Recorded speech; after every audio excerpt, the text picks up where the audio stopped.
मी आमच्या गावाला आलेली होती अंमळनेरला आणि तिथली सकाळ एकदम सुंदर असते कारण की आजूबाजूला शेती असते आणि सगळीकडे पक्ष्यांचा आवाज येत असतो. फारच छान आल्हाददायक वातावरण असतं.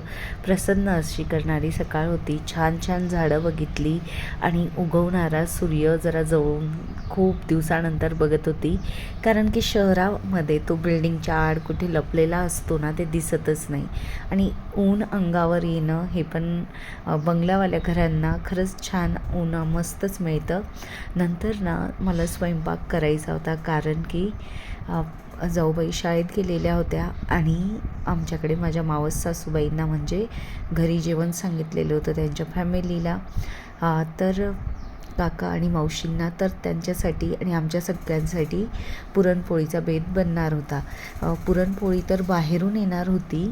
आमच्याकडे खानदेशातल्या पुरणपोळ्या बनवल्या जातात, तर या विकती मिळतात. पूर्वी सगळेजण घरी बनवायचे, पण आता म्हणजे जाऊबाई शाळेत जातात आणि मलाही या पुरणपोळ्या काही येत नाही आणि खापरावरच्या आपल्या तव्यावरच्या खाण्यापेक्षा यांची मजा काहीतरी वेगळीच असते. छान मोठ्या मोठ्या भरपूर असं पुरण भरलेल्या पुरणपोळ्या केल्या जातात आमच्याकडे. नंतर सार केला, भात केला, खीर करून घेतली, भज्यांचं पीठ भिजवून ठेवलं आणि कुरडई पापड काढून म्हणजे तळून घेतले. त्यानंतर ना उडदाचे पापडही तळून घेतले मी आणि सोबतच आमच्याकडे कुरडईचं जे चीक असतं ना त्याचे पापडी केले जातात, तर ते कलरफुली बनवले जातात, तर ते पापडी मी तळून घेतले. गावाकडे ना सगळ्यांच्या घरात सामान करणं सुरू आहे. अगदी मस्तच उडदाचे पापड, कुरडई, नंतर चिकणीचे पापड, नागलीचे पापड, चिकाचे पापड, तांदूळाचे, गव्हाचे, नंतर ज्वारीचे, बाजरीचे भरपूर वडे वगैरे असं भरपूर काही बनवलं जातं आणि मस्तच लागतात ते. खानदेशामध्ये ना लोकांना भरपूर अशी पापड खायची सवय आहे. म्हणजे खूप सारं शेतकरी वर्ग तर खूप सारं पापड खात असतो.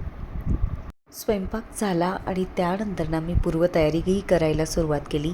सगळे जेवणाचे भांडी एका बाजूला करून दिली, ताटं काढून घेतली, वाट्या ताटल्या सगळं अगदी व्यवस्थित, की जेणेकरून जेवण वाढताना काही गर्दी होणार नाही अशा पद्धतीने घाबरून थोडंफार जेवण बनवलंच होतं कारण की जेवण हे विना कांद्या लसूणचं होतं, त्यामुळे जास्त मला भीती वाटत होती. गॅस ओटा वगैरे आवरून घेतला आणि मग नंतर ताटं वाढायला घेतली.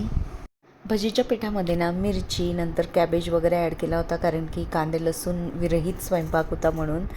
तर ना सोबतच मी गिलकेही कापून घेतलेले होते, कापणार होती म्हणजे की त्यामध्ये भजीच्या पिठामध्ये मिक्स करून गिलक्याची भजी, बटाट्याची भजी छान लागत असते. मी बऱ्याच वर्षानंतर ना खानदेशातली आमची म्हणजे आम्हाला सगळ्यांना आवडणारी पुरणपोळी खाणार होती खापरावरची. भरपूर दिवस झाले होते मी खापरावरची पुरणपोळी खाल्लेली नव्हती. चला मग या जेवायला. बाय बाय, परत भेटूया.